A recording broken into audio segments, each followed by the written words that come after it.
movement really began from men and women, men as well, and women who organized around the idea of abolishing slavery. To abolish means to end slavery, to get rid of.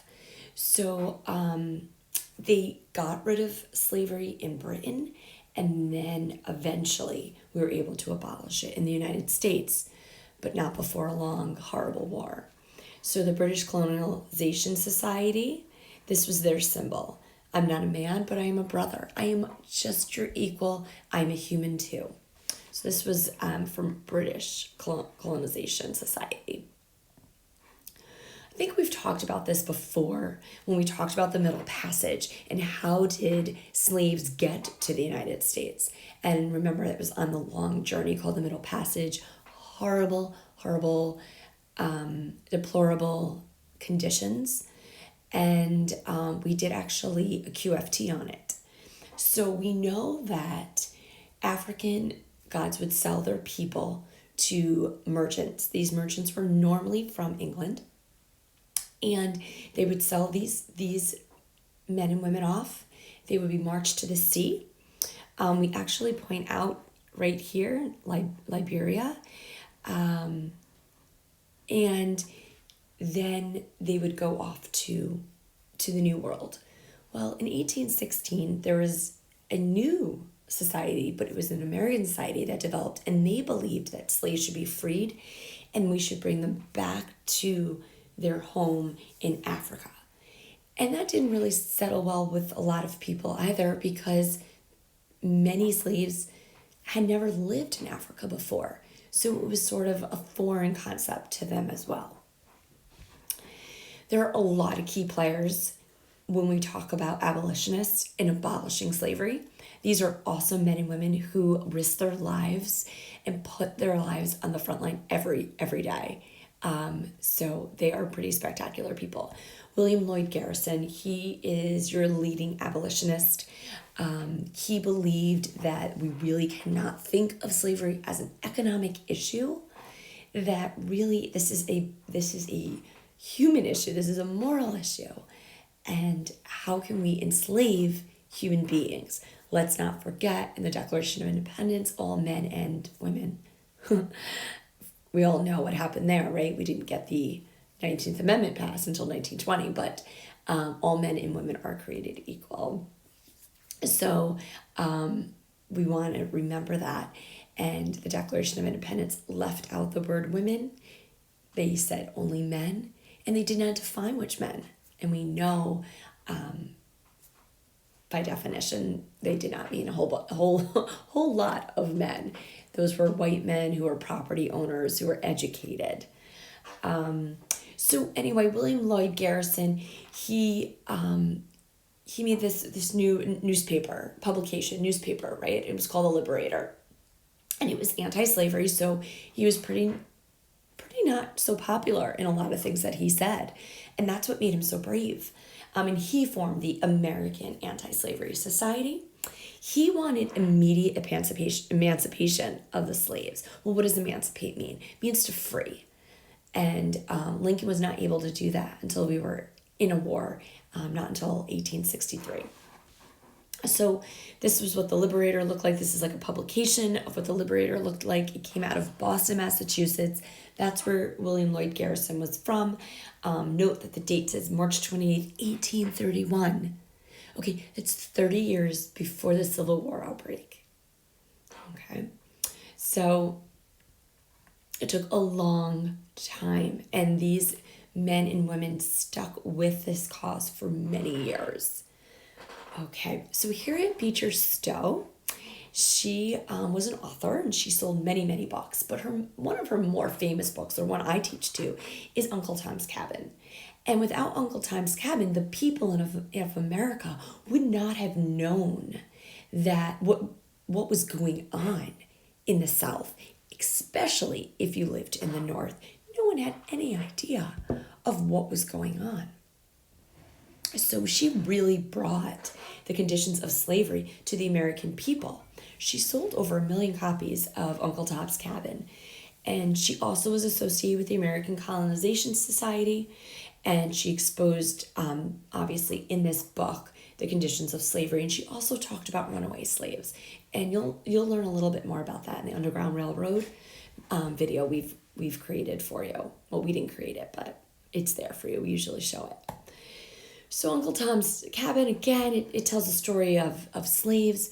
They're sold from their families, taken away from their families, never to see their families again. And many of them decide to escape. And they know they may never see their family again. And the safe place is following the North Star to Canada. Canada, you're safe. And in her book, she describes what it's like to be a slave. What does the daily life look like? Whether you are a field hand slave, or if you're a house slave, or if you're a carpenter, she exposed all of those conditions. And I think it was a really brave act. And again, this was in 1850. And of course, she portrays the masters, rightly so, as evil and humane people.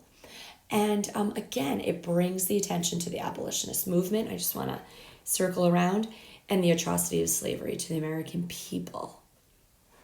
Okay, Frederick Douglass, born a slave. He became educated, and he wrote his autobiography, The Narrative of Frederick Douglass. We usually work a lot with that in class, and that may pop up as we talk more about the Civil War. So he also published a newspaper called the North Star. Again, follow the North Star to Canada, and that's where it'll give you freedom. Okay, when I say Underground Railroad, of course, I mean not like a real railroad, right? So Frederick Douglass is a key player in the abolitionist movement, very well spoken, very well educated.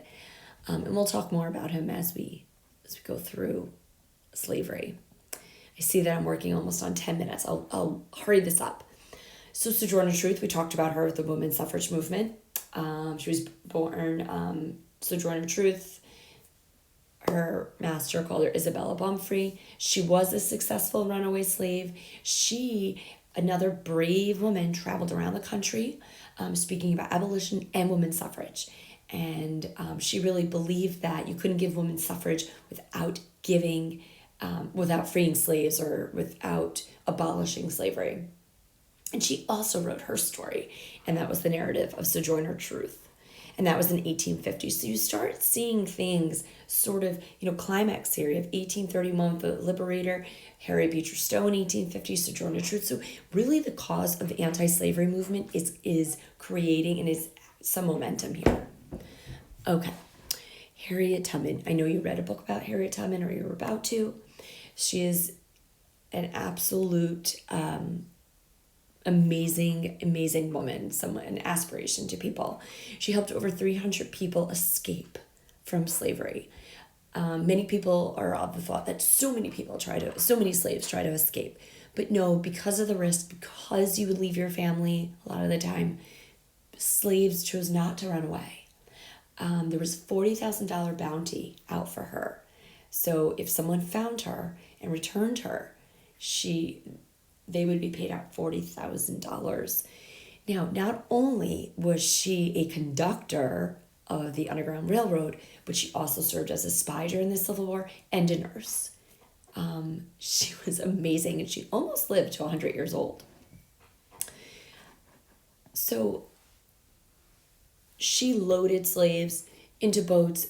They would only move during the night. There was a series of safe houses where women, usually in the North, would keep women, hide them sometimes from their husbands, in a safe place of their home where they could not be detected. And they would leave a light on knowing that it was a safe house.